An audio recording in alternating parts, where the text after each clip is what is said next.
శ్రీమాత్రే నమః, శ్రీ గురుభ్యో నమః. తదుపరి ధనుసు రాశి.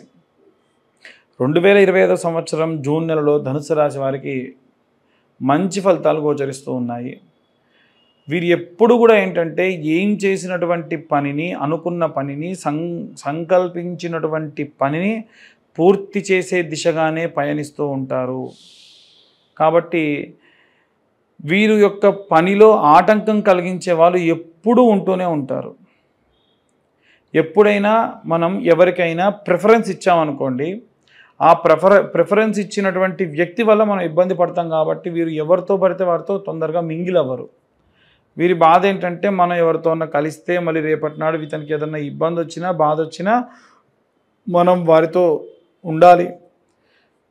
నాకున్నటువంటి డిసిప్లిన్కి, నాకున్నటువంటి పద్ధతికి ఇది కుదరదు అని ఆలోచించేటువంటి ధోరణి అధికంగా ఉంటుంది. ఎట్టి పరిస్థితుల్లో ఎప్పుడు అందరితో మనం ఉండాలి, అందరిలో మనం ఉండాలి, అందరూ బాగుండాలనే ఆలోచన విధానం, మీ ధోరణి ఎప్పుడు మంచిది, అలాగే ఉండండి. ఈ యొక్క నెలలో ఎవరైతే విద్యార్థులు, గృహిణులు, ఉద్యోగస్తులు, వ్యాపారస్తులు, అలాగే రాజకీయ నాయకులు ఉన్నారో వీరందరూ కూడా ప్రత్యేకంగా సుబ్రహ్మణ్యేశ్వర స్వామి అభిషేకాన్ని ఆచరించండి. ఎట్టి పరిస్థితుల్లో మీరే కాదండి, ఇంట్లో ఉన్న వారందరూ కూడా జీవితాంతం మంగళవారం నాడు నాన్ వెజ్ తినడం మానేయండి. దాని వలన ఎన్నో రకాలైన కుజదోషం ఉంటే కుజదోషం వల్ల కలిగేటువంటి ఫలితములు దూరం అయిపోతాయి. సర్పదోషం ఉంటే ఎంతో కొంత సర్పదోషాలు దూరం అయిపోతాయి. అలాగే ఉన్నటువంటి జాతకరీత్యా ఉన్నటువంటి దోషములన్నింటినీ కూడా తెలుసుకొని ప్రాపర్గా ఏ సమయంలో రిస్క్ చేయాలి, ఏ సమయంలో రిస్క్ చేయకూడదో తెలుసుకొని మీరు ఆ పనులు చేయడం కూడా చాలా మంచిది. ముఖ్యంగా చూసుకుంటే ధనుస్సు రాశి వారికి సంబంధించి ఈ నెలలో చాలా ద్వితీయార్థంలో మిశ్రమ ఫలితాలు గోచరిస్తూ ఉన్నాయి. ఆరోగ్యపరమైనటువంటి సమస్యలు కూడా ఉన్నాయి. వెన్నుపూస వెనక భాగంలో విపరీతమైనటువంటి నొప్పితో బాధపడేటువంటి అవకాశం కూడా కనిపిస్తూ ఉంది. శిరస్సు అంటే తలకు సంబంధించి నొప్పి బాగా వచ్చేటువంటి అవకాశం, ముఖ్యంగా పిల్లల దగ్గర లేకుండా వృద్ధాప్యంలో ఉన్న ఏజ్డ్ వాళ్ళకి సంబంధించి తలకాయ నొప్పితో బాగా బాధపడతారు. మైగ్రేన్ ప్రాబ్లమ్స్ రావచ్చు. కాబట్టి లేట్ నైట్ పార్టీస్కి వెళ్ళడం కానీ, నైట్ టైమ్స్లో ఏవైనా సరే ట్రావెల్ చేయడం కానీ అవాయిడ్ చేయడం వీరికి చాలా మంచిది.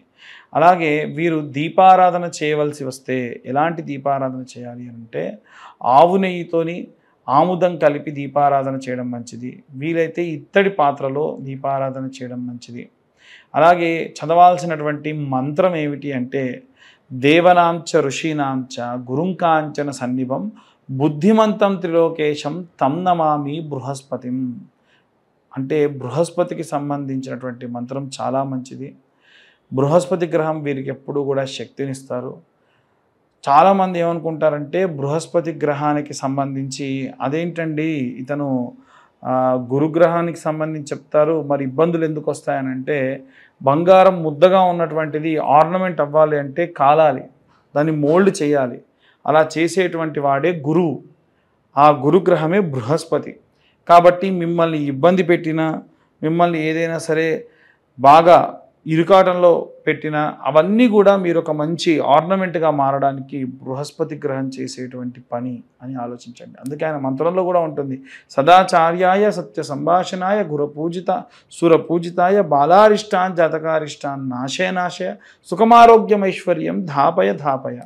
కాబట్టి అందరూ కూడా చెప్పిన విధంగా పాటించి మంత్రపఠనం చేయండి. ఇవన్నీ కూడా గోచారరీత్యా చెప్పేటువంటి విషయంలో మాత్రమే. పూర్తిగా జాతకం విశ్లేషణతో కావాలి అంటే కింద ఉన్న నెంబర్కి కాల్ చేసి డీటెయిల్గా మీ జాతకం గురించి తెలుసుకోండి. ఇక అందరూ కూడా ఎలాంటి రెమెడీస్ పాటించాలనే విషయాన్ని ఇప్పుడు మనం తెలుసుకుందాం. మనం ఇప్పటి వరకు కూడా విద్యార్థులకి, అలాగే గృహిణులకి, అలాగే ఈ ఉద్యోగస్తులకి, వ్యాపారస్తులకు సంబంధించి ఎలా ఉండబోతుందనే విషయాన్ని తెలుసుకుందాం. ముఖ్యంగా జూన్ నెల మనకి ఎంతో విశేషమైనటువంటిది. జూన్ నెలలో జూన్ 1వ తారీఖు స్కందా షష్ఠి, అలాగే 3వ తారీఖు వచ్చేసి మనకు ధూమావతి అమ్మవారి యొక్క జయంతి, 6వ తారీఖు నిర్జల ఏకాదశి, దాంతోపాటుగా గాయత్రి మాత యొక్క జయంతి కూడా. కాబట్టి విశేషమైనటువంటి ఈ నెలలో మనము ఏ దేవతారాధన ఏ విధంగా చేసుకోవాలనే విషయాన్ని ఇప్పుడు చూసుకున్నట్టయితే ఇంట్లో ఉండేటువంటి గృహిణులు నెలంతా కూడా వీలైతే వారికి మెన్సెస్ ప్రాబ్లం ఉన్న రోజులు తప్ప మిగిలిన రోజులలో ధూమావతి అమ్మవారికి కానీ గాయత్రి మాతకి కానీ, అంటే మీరు గాయత్రి మంత్రం చదవాలని కాదు కానీ అలా అమ్మవారికి సంబంధించి శ్లోకం ఉంటుంది, ఆ గాయత్రి మాత యొక్క శ్లోకాన్ని చదువుకున్న విశేషమైనటువంటి సత్ఫలితాలు పొందుతారు.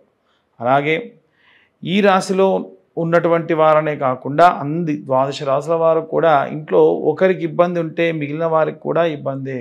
కనుక మనం చూసుకున్నట్టయితే ఈ ద్వాదశ రాశులలో కూడా అర్ధాష్టమ శని దోష ప్రభావం వలన మిథున రాశి వారు, అష్టమ శని దోషం వలన తులారాశి వారు, అలాగే ఏలిన నాటి శని ప్రభావం వలన ఉన్నటువంటి మకర కుంభ మీన ఇప్పుడు వచ్చేటువంటి రోజులలో మేషరాశి వారికి ఇబ్బంది ఉంది. అంటే ఉన్న 12 రాశులలో 6 రాశుల వారికి కూడా ఈ యొక్క శనిగ్రహం వలన వచ్చేటువంటి కాస్త ఇబ్బందులు ఉన్నాయి.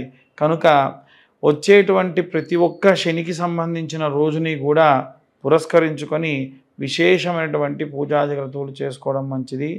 ఈ నెల ప్రారంభానికంటే ముందే మనకు అమావాస్య అంటే వైశాఖ అమావాస్య నాడు విశేషంగా శని జయంతి ఉంది. ఆ రోజున తిల తైల అభిషేకములు కూడా ఆచరించడం ఎంతో శ్రేష్టము. అలాగే వీరందరూ కూడా గృహిణులైతే గాయత్రి మాతకి, అలాగే విద్యార్థి దశలో ఉన్నటువంటి వారు మేధా దక్షిణామూర్తి స్తోత్రాన్ని చదవడము, అలాగే ఎవరైతే ఉద్యోగస్తులు ఉన్నారో విశేషంగా ఉద్యోగస్తులు స్వామివారికి వెంకటేశ్వర స్వామివారికి సంబంధించి ఆరాధన చేయడం మంచిది.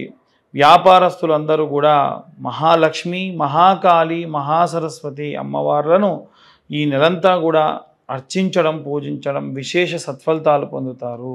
అలాగే మనకి ఎవరైతే సినిమా రాజకీయ రంగాల్లో ఉన్నటువంటి వారు ఉంటారో వీలైనంత వరకు కూడా డైమండ్ రింగ్ని ధరించడం ఈ నెలలో వారికి విశేషమైన సత్ఫలితాలు పొందే అవకాశం కనిపిస్తుంది. అలాగే ఎవరైతే ఈ యొక్క రైతులు, చేతి వృత్తులు, కుల వృత్తులు చేసేటువంటి వారు ఎవరైతే ఉన్నారో వారు విశేష సత్ఫలితాలు పొందవచ్చు. భూమిని నమ్ముకొని పూజ చేస్తున్నారు కాబట్టి స్కందాషష్ఠి అంటే జూన్ 1వ తారీఖు నాడు వీలైతే కాస్త కందులు తీసుకొని మీ యొక్క భూమి సాగు జరుగుతున్న పొలం 4 మూలలా కూడా కందులు వేయడం వల్ల విశేష సత్ఫలితాలు పొందే అవకాశం ఉంది. అలాగే ఎవరైతే చేతి వృత్తులు, కులవృత్తులు చేస్తూ ఉంటారో వారి కులదేవతారాధన మరువకుండా మానకుండా పూజాధికతులు ఆచరించడం మంచిది. అలాగే ఎవరైతే విదేశాలకు ప్రయాణం అవుతూ ఉన్నారో ఆ విదేశాలకు వెళ్ళేటువంటి వాళ్ళు ప్రసన్న మహాకాళి దేవాలయంలో కుంకుమార్చన గావించి ఆ కుంకుమ వారితో అందుకొని వెళ్ళడం విశేష సత్ఫలితాలు పొందే అవకాశం ఉంది. కోర్టు గొడవలు, చికాకుల్లో ఉన్నటువంటి వారు చండీ హోమాన్ని ఆచరించడం ఎంతో మంచి సత్ఫలితాన్ని పొందుతారు. అలాగే ఎవరైతే ఈ యొక్క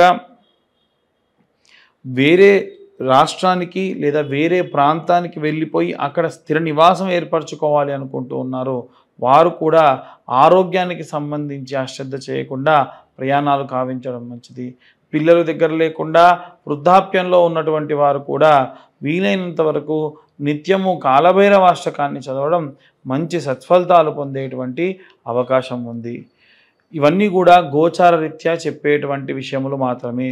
పూర్తిగా మీ జాతకం విశ్లేషణతో మీకు తెలుసుకోవాలి అనుకుంటే మీ పేరు, date of birth, time, place కింద ఉన్న నెంబర్కి వాట్సాప్ చేయండి. పూర్తిగా జాతకం విశ్లేషణతో మీరు తెలుసుకోవచ్చు. ఇవన్నీ కూడా గోచార రీత్యా చెప్పేటువంటి విషయములు మాత్రమే. మాకు డేట్ ఆఫ్ బర్త్ టైం తెలియదండి అనుకున్న వారు నిర్మోహమాటంగా గోచార రీత్యా మేము చెప్పే రెమెడీస్ పాటిస్తే సరిపోతుంది. ఎవరైనా మీ డేట్ ఆఫ్ బర్త్ టైం తెలియకుండా చెబుదామని ప్రయత్నించినా నమ్మకండి, అది కరెక్ట్ కాదు.